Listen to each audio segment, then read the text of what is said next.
வணக்கம். உங்களின் மாலதி பாலன். இன்று சகோதரி மாலதி பாலன்.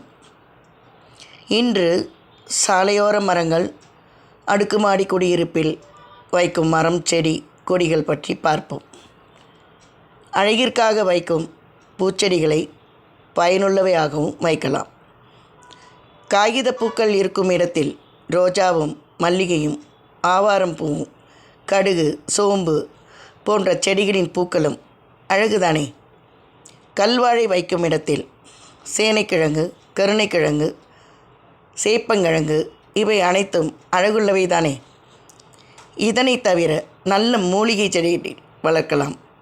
சாதாரண மரங்களை விடுத்து மாமரம், சீத்தாமரம், நெல்லி, நாவல், சப்போட்டா, கொய்யா, ஈச்சமரம் இது போன்ற பல பழவகை மரங்களை வளர்க்கலாம்.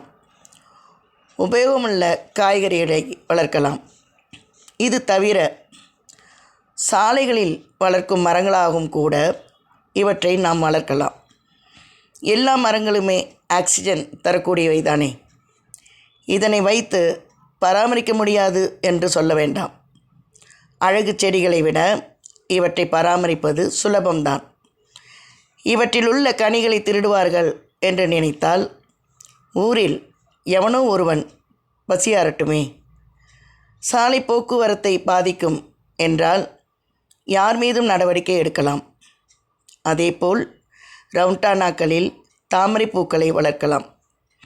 இதை விடுத்து காகித பூக்களையும் அரளிப்பூக்களையும் வளர்த்து யாருக்கு என்ன பயன்? ஒரு இடம் விடாமல் போக்குவரத்தினை பாதிக்காமல் இவைகளை வளர்க்கலாம்.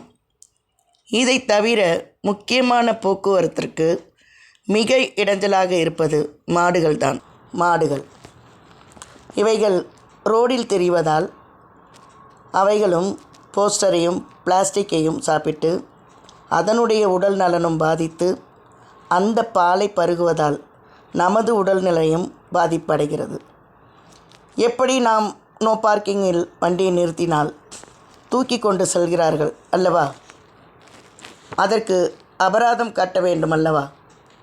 அதே போன்று ஆடு மாடுகளை ரோடில் விட்டால் அதனை தூக்கி சென்று பட்டியில் அடையுங்கள். உரிமையாளர் அபராதம் செலுத்தி கொண்டு செல்லட்டும். ஒவ்வொரு மாட்டின் கழுத்திலும் உரிமையாளர் ஆதார் எண்ணை ஒரு காயின் போன்ற தகட்டில் அடித்து மாட்ட வேண்டும். அதுவரை இந்த சட்டத்திற்கான கால அவகாசம் அளிக்கலாம். பட்டியில் உள்ள மாடுகளை உரிமையாளர்கள் தன் ஆதார் எண்ணை காண்பித்து அபராதம் செலுத்தி எடுத்து செல்லட்டும். இதற்கு அவர்கள் தவறும் பட்சத்தில் அந்த கால்நடைகள் ஏலத்திற்கு கொண்டு செல்ல வேண்டும். இதை ஏன் சொல்கிறேன் என்றால்,